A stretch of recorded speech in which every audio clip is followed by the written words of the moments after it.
My main beef with intelligent design is that even if someone did design this universe, there's one thing they're obviously not, and that's intelligent. And they're certainly not a nice person. Not if we go by how they chose to organise the planet. I mean, forget all things bright and beautiful. What about spiders? They're horrible. I don't mean the classic spider in the bath scenario.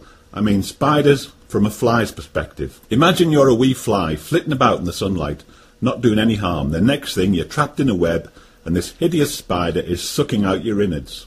What a way to go.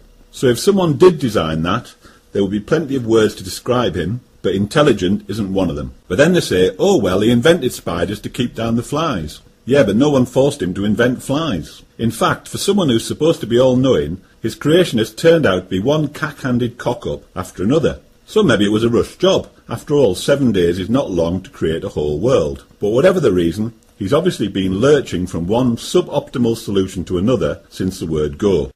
Like the Garden of Eden. I mean, for a place that was touted as an eternal paradise, that all went wrong pretty quickly. And his solution? Banish them. But then what? It must have been a bit embarrassing for him to have a fully fitted out garden just sitting there, doing nothing for the rest of eternity. Like one of those hotels that's been built in the wrong part of town. So did he just board it up? Or maybe he had a controlled explosion and it all came down like a pack of cards. But anyway, even after they'd been banished, God's people, and that's the people he designed by the way, they just keep messing up on every single indicator he set them. Murder, bestiality, and of course the biggie, don't build any really tall towers. So God had to come up with some kind of solution for all that. But sounds like it was another rush job because his preferred solution was drown the lot of them.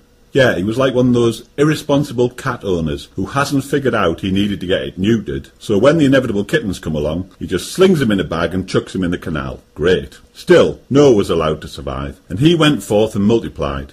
Which must have involved a lot of incest, by the way. But leaving that aside, God soon had a whole new bunch of people to populate his planet. All very good, except they started messing up too.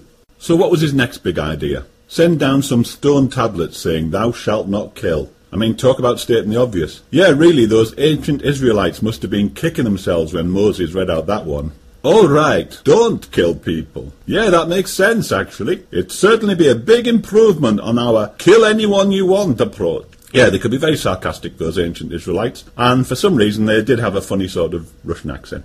Anyway, memo to God. Maybe slow down a bit, take your time, and try to come up with a solution that will actually live up to your image as the ultimate Mr. Fix-It. After all, you've got the whole of eternity to get it right. Mind, that's another thing while we're on the subject of God's CV. If he's eternal, and the Earth is only 6,000 years old, what was he doing before he dreamt up this little project? Had he already made an infinite number of equally dysfunctional planets? Maybe he's like one of them useless builders who goes from one botched job to another, and only works cash in hand. But anyway, I think you can see where I'm going with this one by now. Intelligent design? Okay, but only if you ignore about 99% of the stuff he's supposed to have designed.